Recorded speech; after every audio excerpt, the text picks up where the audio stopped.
నా పేరు దడిగ పరశురాములు. మాది గ్రామం ఇక్కుర్తి, మండల్ మూటకొండూరు, ఆలేరు నియోజకవర్గం. మా ఎమ్మెల్యే గారు బీర్ల ఐలయ్య గారు ప్రభుత్వ విప్పు. ఆయన గెలవడం మాకు కాంగ్రెస్ పార్టీ తరఫున చాలా సంతోషంగా ఉంది. ఆయన ఇంతకుముందు కూడా ఎన్నో మంచి సేవా కార్యక్రమాలు చేసేవాడు. కరోనా టైంలో ఆయన అందరికీ నిత్యావసర సరుకులు కానీ, ఇంటింటికి క్యాన్లు కానీ, అదేవిధంగా ఫిల్టర్లు, ఎన్నో సేవలు చేసేయడం వలన ఆయన ఎమ్మెల్యే గారుగా గెలిచి ప్రభుత్వ విప్పుగా ఎన్నుకోవడం జరిగింది. ఆయనకు విప్పు వచ్చినందున మా అందరికీ కూడా చాలా సంతోషం. ప్లస్ దీంతోపాటు ఆయనకు మంత్రి పదవి రావాలని కూడా మేము లక్ష్మీనరసింహ స్వామిని వేడుకుంటున్నాం. మంత్రి పదవి వస్తే ఇంకా మంచి కార్యక్రమాలు చేయగలుగుతారని మా ఆశ. అలాగే రేవంత్ రెడ్డి ప్రభుత్వంలో కూడా అందరూ ప్రజాపాలన వచ్చినాక అందరూ చాలా సంతోషంగా ఉన్నారు.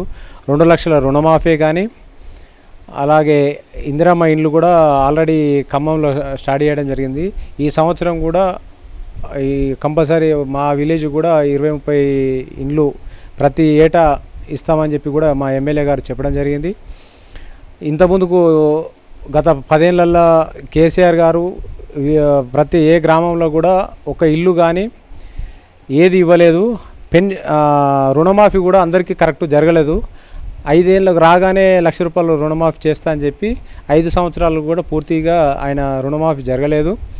ఇప్పుడు మా కాంగ్రెస్ ప్రభుత్వం అధికారంలోకి రాగానే వితిన్ 6-7 నెలలనే 2 లక్షల రుణమాఫీ అందరికీ ఆల్మోస్ట్ జరిగింది. మిగతా వాళ్ళకి ఏదైనా జరిగింది కూడా ఉంటే కూడా వాళ్ళందరూ కూడా చేస్తామని మా ఎమ్మెల్యే గారు కానీ గవర్నమెంట్ కూడా హామీ ఇస్తుంది.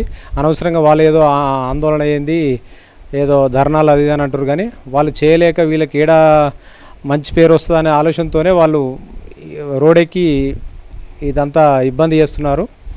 కాబట్టి దీన్ని ఖండించాలి.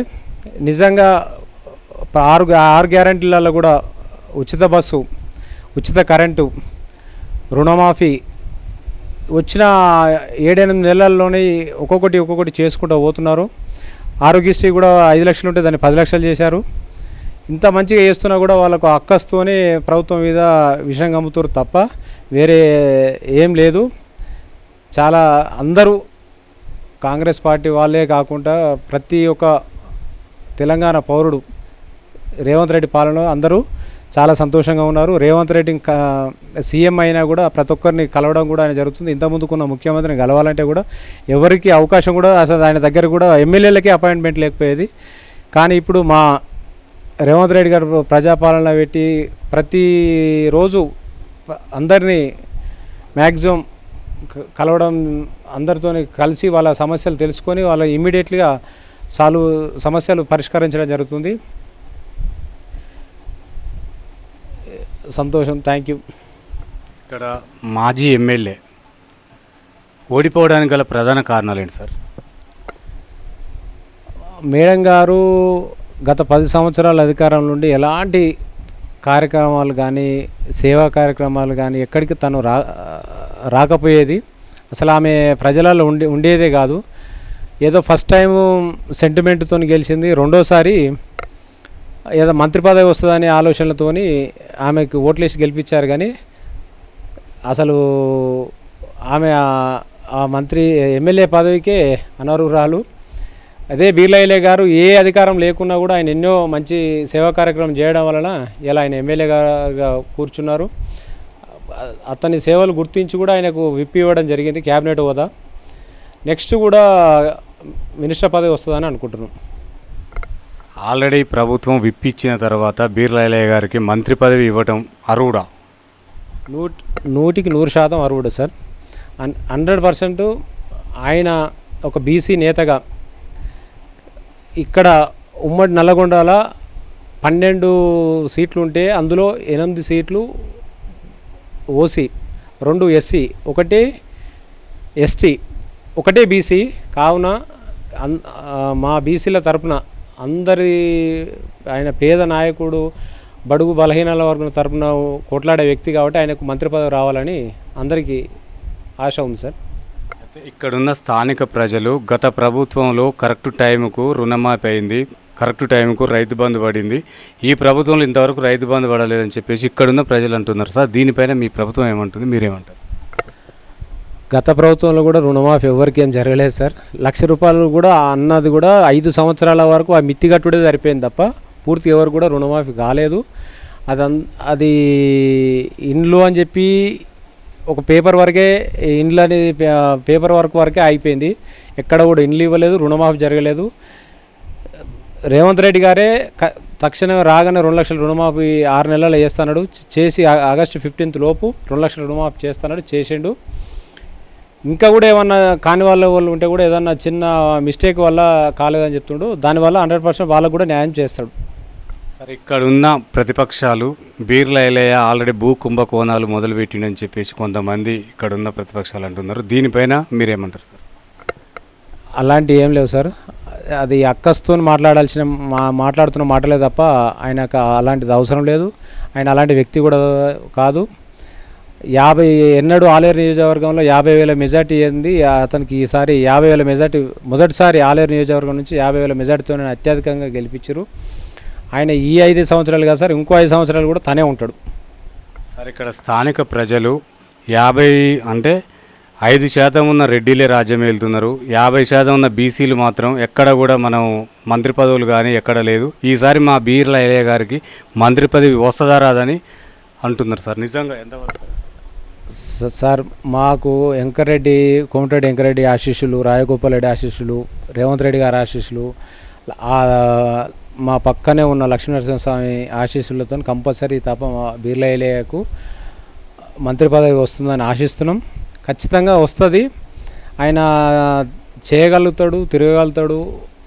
ప్రతి దానికి ఆయనకు ఎమ్మెల్యే కాకుండా అందరితోనే ఒక అన్న సోదరులాగా భావించి ప్రతి ఒక్క కార్యక్రమానికి అటెండ్ అవుతాడు. ఆయన వీలైనంత సాయం చేసే మనిషే తప్ప ఆయన అది కంపల్సరీ అధిష్టానం గుర్తించి ఆయనకు మంత్రి పదవి ఇస్తుందని అనుకుంటున్నాం సార్. సరే, ఈ ఉచిత బస్సు ద్వారా, మహిళా ఉచిత బస్సు ద్వారా ప్రభుత్వానికి నష్టమే తప్ప లాభం లేదని చెప్పేసి ఇక్కడున్న ప్రజలు కానీ మహిళలు కానీ ప్రతిపక్షాలు అంటున్నారు సార్. దీనిపైన మీరేమంటారు? ప్రభుత్వానికి నష్టమైనా సరే మహిళలకు అందరికీ ఉచితంగా బస్సు ఇవ్వాలని చెప్పేసి వచ్చిన వారం రోజుల్లోపే ఆ కార్యక్రమాన్ని చేసారు. ఫ్రీగా ఎంతోమంది వాడుకుంటారు సార్.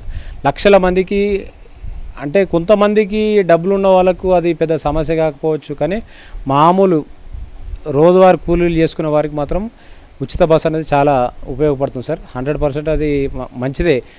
అది ఏదో దాని మీద అనవసరంగా రాదాంతం చేస్తారు సార్. సరే, రుణమాఫీ కూడా పూర్తిగా కాలేదు. ఎక్కడ లోపం జరుగుతుంది, జాప్యం ఎక్కడ జరుగుతుంది? 200 యూనిట్ల కరెంటు కాలేదు, గ్యాస్ కూడా పడతలేదని స్థానిక ప్రజలు బోలు పెడుతున్నారు సార్. దానిపైన మీరేమంటారు?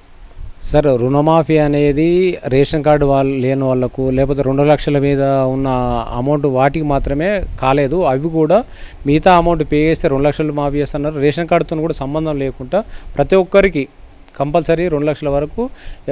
ఎవరికన్నా కాకుంటే వాళ్ళది ఆధార్ కార్డు, పాస్బుక్ అవన్నీ తెచ్చిస్తే వాళ్ళు కూడా చూసి అర్హులైన ప్రతి ఒక్కరికి 100% ఇస్తారు సార్.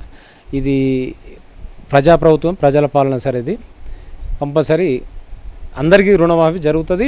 ఆల్మోస్ట్ 95% జరిగింది సార్. ఎవరికో ఒక 5% చిన్న చిన్న బ్యాంకులో తప్పు ఉండడం, ఆధార్ కార్డు మిస్టేకో, లేకపోతే రేషన్ కార్డు లేకనో 2 లక్షల మీద ఉన్న ఒక కుటుంబానికి ఉండడం, అది అలాంటి చిన్న చిన్నవి ఉన్నాయి సార్. అవి కూడా కంపల్సరీ చేస్తారని అంటున్నాం, చేస్తారు కూడా సార్.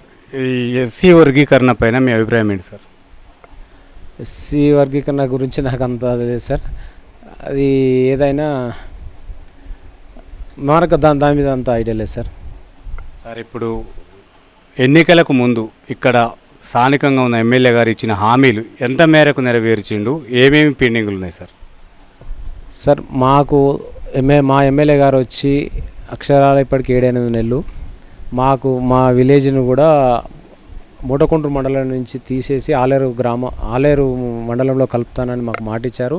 100% ఈ 5 సంవత్సరాల లోపు మా ఎమ్మెల్యే గారు కంపల్సరీ మా విలేజ్ని మూటకుంట్రు మండలం నుంచి తీసేసి ఆలేరులో కలుపుతున్నాడు. అది ఖచ్చితంగా చేస్తారు సార్.